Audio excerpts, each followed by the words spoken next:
Okay, imagine just a single point, right? Almost nothing. But then picture these connections shooting out like this intricate spider web, and each thread links to another point, and that one links to loads more. Right. It's this hidden structure, this web of relationships. Exactly. And that's what we're diving into today, this really captivating idea of 6 degrees of separation. Yeah, the whole notion that, you, me, anyone on Earth, we're just maybe 6 handshakes away from everybody else. 6 handshakes. You hear it all the time. But it's more than just like a party trick, isn't it? Oh, absolutely. It's actually, well, it seems to be a fundamental pattern. It reveals this really deep interconnectedness that's woven into, well, almost everything, from just our daily chats to, the huge scale of the universe. Right. And so for everyone listening, this deep dive, we want to unpack this. We're going to go on a journey starting way back, like a Budapest cafe in 1929. Yeah, nearly a century ago. All the way to, well, now, this hyperlinked world we live in. And we'll look at how it shows up in, like, the neurons in our brains, even the structure of galaxies. We'll pull from network science, sociology, physics, biology. It really cuts across different fields. And as we go, you'll probably start noticing these recurring themes, these echoes of connection. Things like Indra's net. Yeah. That old idea of jewels reflecting each other, like the small part showing the whole thing. Yeah, or the butterfly effect. Tiny action, huge ripple. And we'll probably keep coming back to neural networks. Brain connections as a kind of metaphor for how these interconnected systems work everywhere. It makes me think of that quote from Martin Luther King Jr., something like, all people are caught in an inescapable network of mutuality, tied in a single garment of destiny. That really frames it, I think. It really does. It captures that underlying theme perfectly. So why should people care? What's the mission here? Well, our goal, I think, is to show that 6 degrees isn't just a, quirky theory. It's more like a lens, a way to see these deeper truths about cooperation, empathy, and maybe even our place in this incredibly connected cosmos. Okay, let's start at the beginning then. Budapest, 1929. Can you paint a picture? Yeah, sure. Imagine these smoke-filled cafes, lots of intellectuals talking. It's after World War I. Right. And there's this feeling in the air. Yeah. Because of new tech, like planes, radio, the world suddenly feels a bit smaller. Okay. And it's in that kind of environment that this Hungarian writer, Frigis Corinthi, he comes up with this idea. In a short story, right? Called Chains. That's the one. Or sometimes chain links. And the basic idea in the story is this group of friends, they sort of devise a game. Like a bet. Yeah, exactly. A challenge, really. Could you connect any person on Earth to any other person through, get this, just 5 acquaintances? Whoa, 5. 5 intermediaries, yeah. Yeah. So 6 steps total. One character literally bets he can do it. He actually put money on it. Apparently. He wagered that using no more than 5 people, starting with someone he knew personally, he could reach anyone. Anyone out of the, 1.5 billion people back then? That's incredible. Like reaching someone in Tahiti or Detroit from Budapest. That's exactly the kind of example they imagined, just passing a message along a chain of friends or friends of friends. Corinthi actually wrote it down, didn't he? The bet. He did. He wrote something like, we should select any person from the 1.5 billion inhabitants of the Earth. Anyone, anywhere at all. He bet us that, using no more than 5 individuals, he could contact the selected individual. That's really prescient. He's basically seeing the world as this densely woven social web way before anyone was studying networks formally. Totally. I mean, he talked about 5 intermediaries, so 6 degrees, but he really is the originator of the concept. And it just, caught people's imagination, this hidden connection idea. It must have seemed almost crazy in 1929. I mean, think about it. No internet, phones weren't even everywhere. Exactly. Communication, travel, it was all so much slower, more limited, but he sensed this growing closeness. Wasn't Marconi, the radio guy, thinking along similar lines too? About the world shrinking? Yeah, apparently Marconi also had this intuition even earlier about global interconnectedness, that maybe people were just a few steps apart.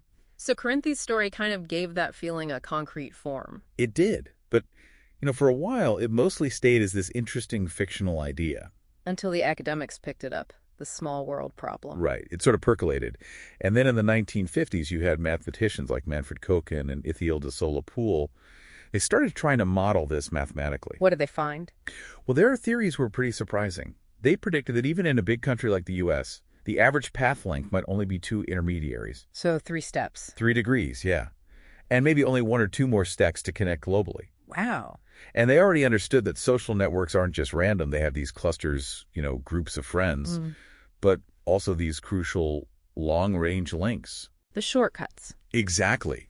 The friend who moved across the country or the colleague you met at a conference, those are the links that make the world small. But it was still theoretical, mostly. Pretty much. It needed that big demonstration, the thing that would grab everyone's attention. Enter Stanley Milgram. Enter Stanley Milgram and his small world experiment. That was the game changer in terms of public awareness. Okay, set the scene. Mid-1960s America. Yeah, 67, specifically for the main experiment.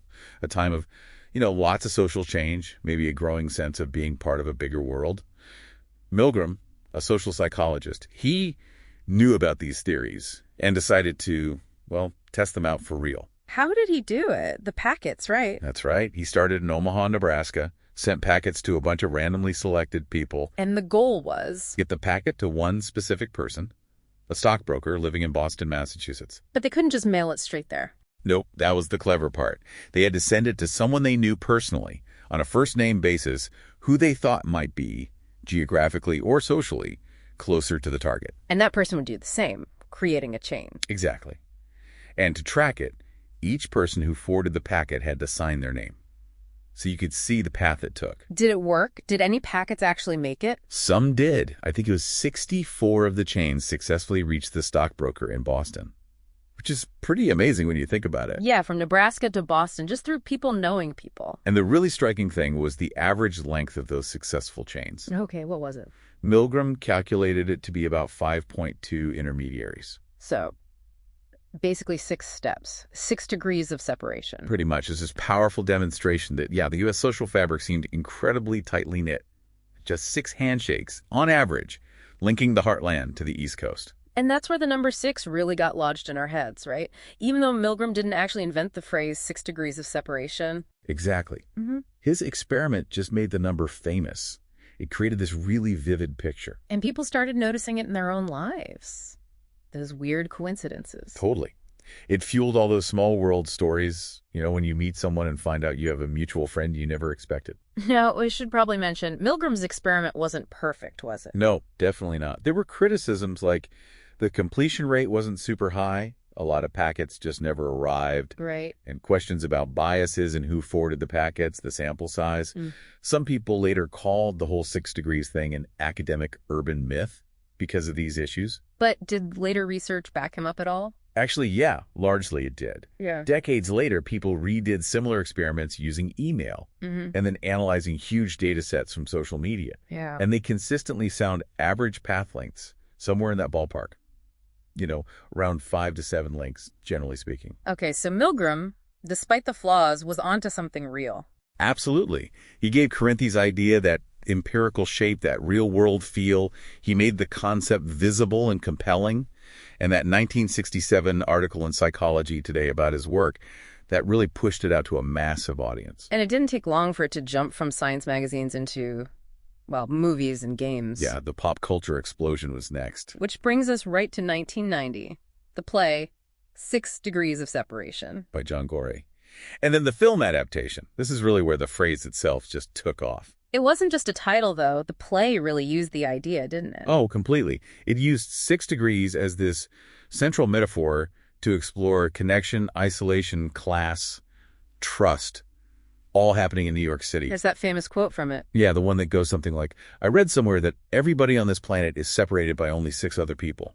It's extremely comforting that we're so close, and like Chinese water torture that we're so close because you have to find the right 6 people. That nails it, doesn't it? That mix of comfort and anxiety. We're close, but finding the right connection can still feel impossible. Exactly.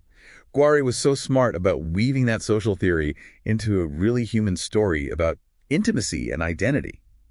And the success of the play, and then the movie, just cemented 6 degrees of separation in everyday language. And then, just a few years later, mid-90s, came the fun version. The Kevin Bacon game. 6 Degrees of Kevin Bacon. Explain it quickly for anyone who missed it. Simple premise. Yeah.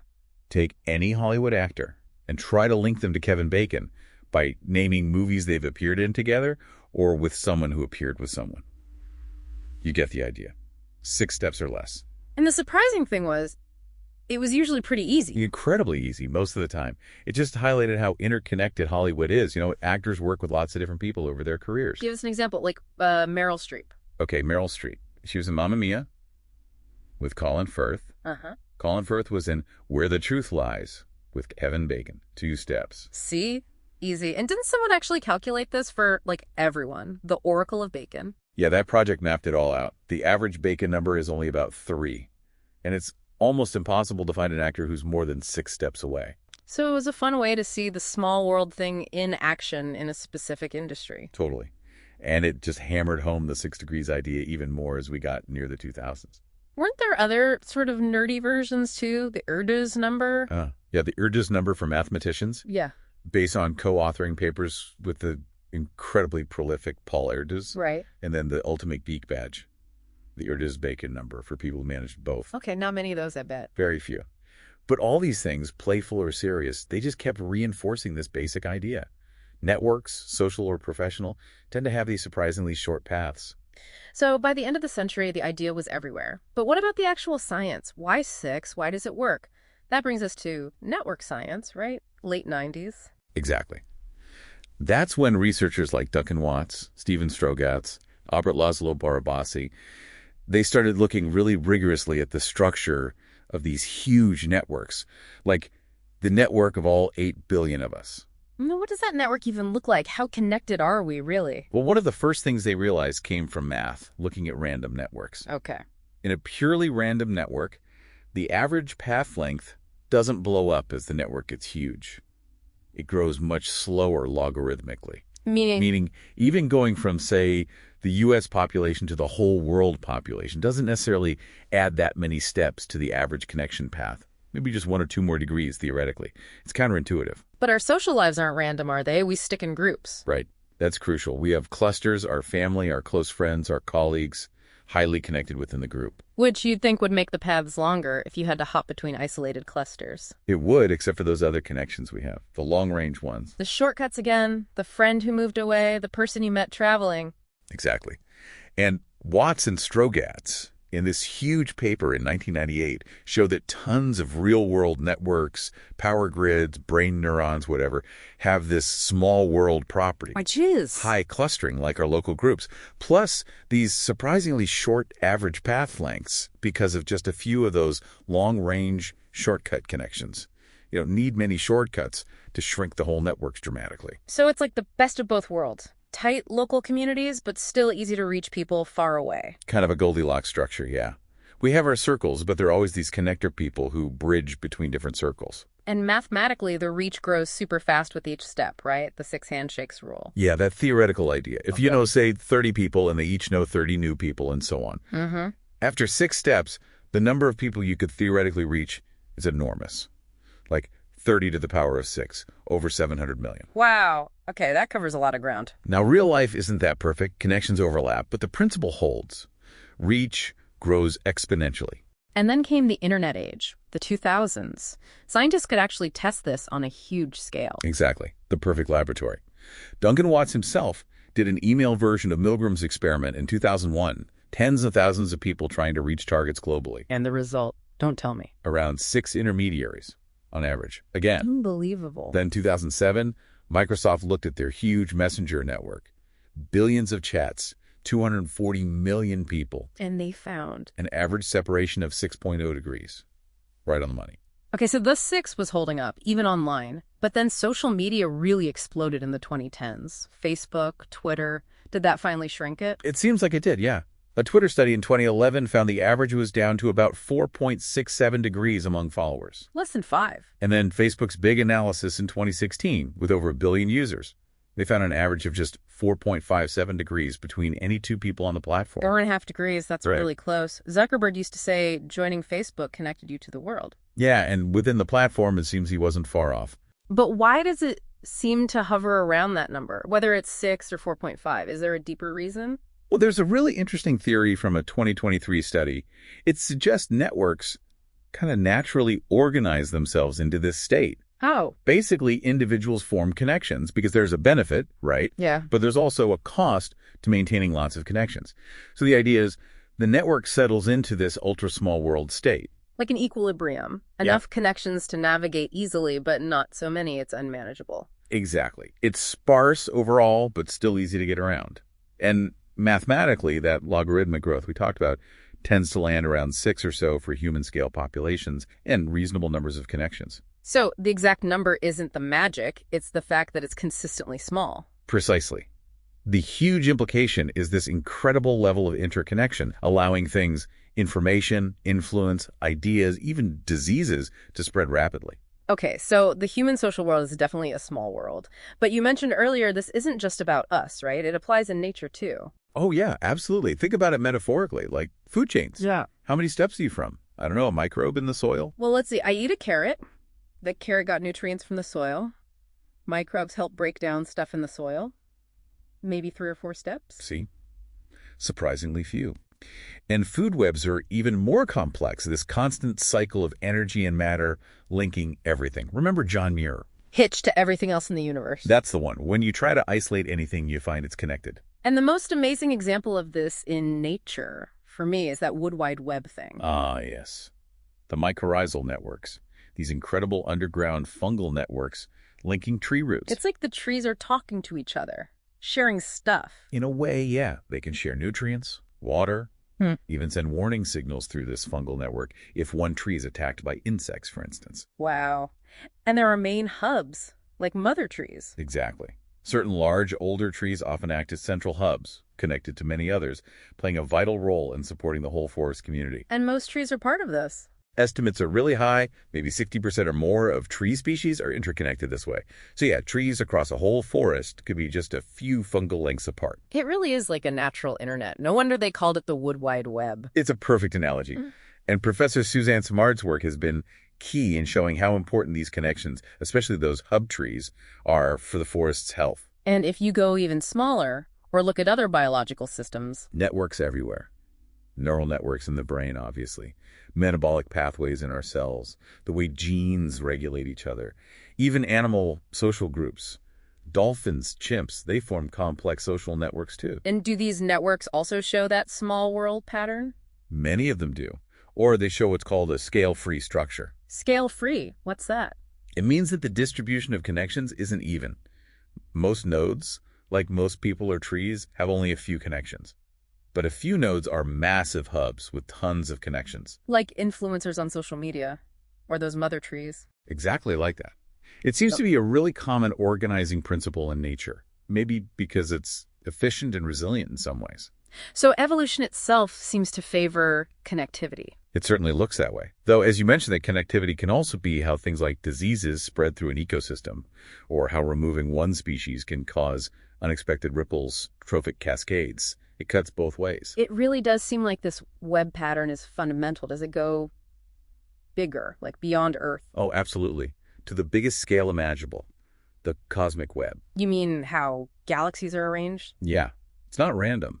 Over billions of years, gravity has pulled matter together into these enormous filaments and clusters of galaxies, separated by vast empty regions called voids. It forms this gigantic, interconnected web structure spanning the entire observable universe. And doesn't that visually look a bit like brain cells? It's uncanny, isn't it?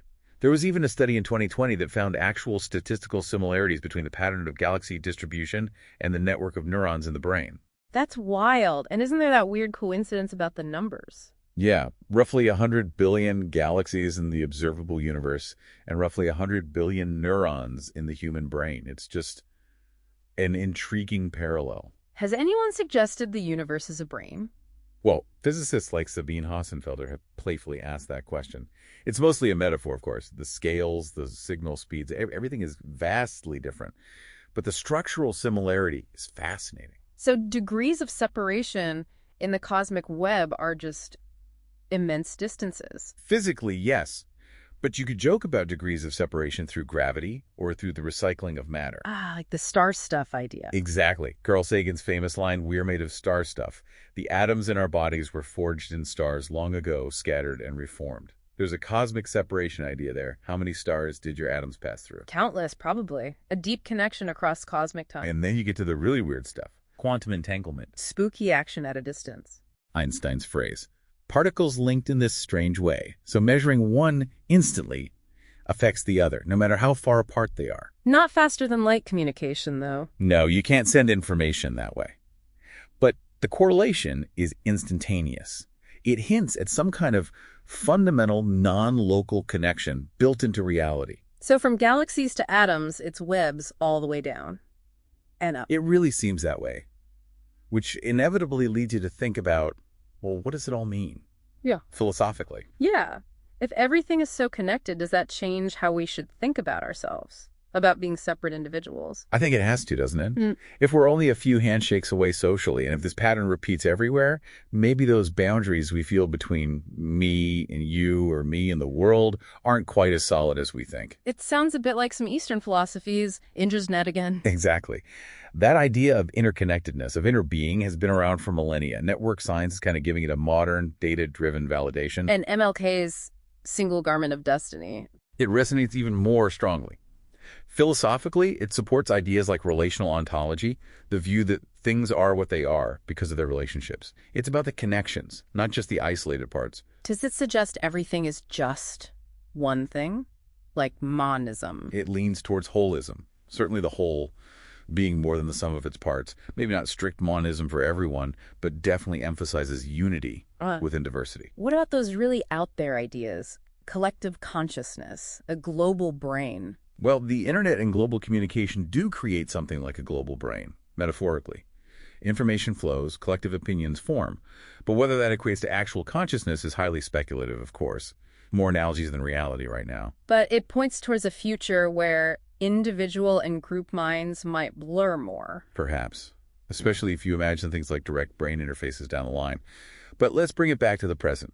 What are the ethical implications of being so connected? Right. If everyone is potentially only 6 steps away, then that stranger on the other side of the world isn't really that distant, are they? They're kind of our neighbor. Exactly. It expands the whole concept of neighbor. And it means our actions, even seemingly small local ones, can have ripple effects across the whole network. Like climate change. My driving habits affect someone in Bangladesh. Precisely. Or think about studies showing how things like happiness, or even obesity or smoking habits can spread through social ties up to 3 degrees away. So my friend's mood could actually influence mine. The research suggests, yes, to some extent, our well-being is tangled up with the well-being of our wider network. Which implies a responsibility, doesn't it? If we're all connected, maybe we have a duty of care that extends further than we usually think. I think it does. Recognizing this interconnectedness can foster empathy. It makes distant suffering feel less abstract, more real. It adds weight to the idea that injustice anywhere threatens justice everywhere. But the network can spread bad stuff too, right? Misinformation, pandemics. Absolutely crucial point. Connectivity itself is neutral. The network is just the pathway. It can amplify good or bad. Fake news spreads just as easily as kindness, unfortunately.